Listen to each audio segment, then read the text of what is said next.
రాష్ట్రంలో వైఎస్ఆర్సీపీ పార్టీ దుష్ప్రచారం ప్రజలందరికీ అర్థమవుతుంది. ప్రజలే ఆశ్చర్యపోతున్నారు. ఏంటి అందరం ఊరంతా ఓట్లేసాం ఇలా అన్నాడంటే జగన్మోహన్ రెడ్డి అంటే కేఏ పాల్తో ఫ్రెండ్షిప్ ఎక్కువైంది జగన్మోహన్ రెడ్డి. పాల్ గారు కూడా చెప్తున్నారు కదా, నేను ఎంపీ అయిపోయాను విశాఖపట్నం, అసలు కౌంటింగ్ అక్కర్లేదు. అంటే ఒక దుష్ప్రచారాన్ని తీసుకెళ్ళి కౌంటింగ్ సమయంలో మరి ప్రాబ్లమ్స్ క్రియేట్ చేసి కౌంటింగ్ ఆపాలని ఒక ఎత్తుగడ, అన్నిటికంట ఉద్యోగస్తులు ఏవైతే ఓట్లు ఉన్నాయో బ్యాలెట్స్ వాటన్నిటి మీద కూడా ఏదో రకంగా ఆ ఓటింగ్ పడకుండా గొడవ చేయాలన్నది ఒక ఆలోచనతో వైఎస్ఆర్సీపీ పార్టీ ఉంది. దానికి కూడా రౌడీ షీటర్లో పోలీసు కేసు ఉన్న వాళ్ళని ఏజెంట్లు పెట్టారు. మేము ఎలక్షన్ ఆఫీసులో ఆర్ఓ గారిని రిక్వెస్ట్ చేస్తున్నాం ఈ మీడియా ద్వారా, ఎవరైతే ఏజెంట్లు ఉన్నారో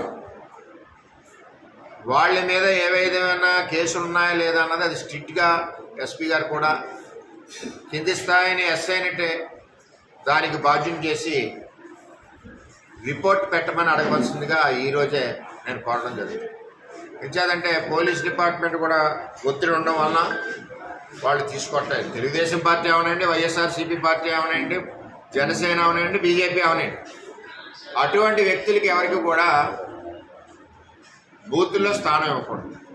రెండవది వైఎస్ఆర్సీపీ వాళ్ళు ఇండిపెండెంట్ దగ్గర ఇవి తీసుకుని వాళ్ళు వస్తూ ఉన్నారు. ఇండిపెండెంట్ దగ్గరికి వచ్చినప్పుడు కొంత రూల్ పొజిషన్ ఉంది. వాళ్ళు ఏమి ఖర్చు పెట్టారు ఇప్పటి వరకు ఎలక్షన్లో, ఖర్చు అసలు అయిందా లేదా, ఏమి అవ్వలేదంటే అతనికి కావాలని వేసినట్లు లెక్క, ఖర్చు అయింది అంటే ప్రజల కోసం వేసినట్లు లెక్క. ఆ యాంగిల్లో కూడా ఆలోచించి వాళ్ళ అభ్యర్థిత్వ వాళ్ళ ఏజెంట్స్ని కూడా రిజెక్ట్ చేయవలసిన బాధ్యత కూడా ఉంది. ఎందుకంటే వైసీపీ వాళ్ళు ఒత్తిడితో జనాలను అక్కడ పెంచి ప్రాబ్లం క్రియేట్ చేసి, అల్లరి క్రియేట్ చేసి, ఆ ఎలక్షన్ కౌంటింగ్ ఆఫీసర్ మీద ఒత్తిడి క్రియేట్ చేసి మరి ఇవన్నిటిని కూడా పోలింగ్ మన ఎంప్లాయీస్ చేసిన ఓటింగ్ ఏదైతే ఉన్నాయో వాటన్నిటి మీద కూడా జరగకుండా చూడాలని దురుద్దేశంతో ఉన్నారు. కానీ అవి జరగదు. ప్రభుత్వం కానీ డీజీ కానీ అందరూ కూడా మరి ఎలక్షన్ కమిషన్ అండర్లో ఉన్నారు. ఏ విధమైన పొరపాట్లు జరిగినా బాధ్యులు వాళ్ళే అవుతారు. కాబట్టి తక్షణ చర్యలు తీసుకోవాలని చెప్పి పిఠాపురం తెలుగుదేశం పార్టీ, ముఖ్యంగా ఇక్కడ జనసేన పార్టీ అధ్యక్షుడు పవన్ కళ్యాణ్ గారు అభ్యర్థి కాబట్టి అతను ఎలక్షన్ ఏదో విధంగా పాడు చేయాలన్న దురుద్దేశం కుట్రతో జగన్మోహన్ రెడ్డి ఉన్నారని చెప్పి తెలియజేస్తారు. ప్రభుత్వ ఉద్యోగుల ఓట్లు వాళ్ళకి పడకుండా డిస్టర్బ్ చేయండి, డిస్క్వాలిఫై చేయించండి.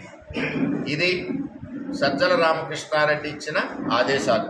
అంటే ఎలక్షన్ కమిషన్ రూల్స్ కానీ రెగ్యులేషన్స్ కానీ చట్టాన్ని కానీ మీరెవరో కూడా గౌరవించరు వైఎస్ఆర్సీపీ పార్టీ అన్నది క్షుణ్ణంగా సజ్జల రామకృష్ణారెడ్డి స్టేట్మెంట్తో అర్థమవుతుంది. For more videos like this, subscribe Big TV channel.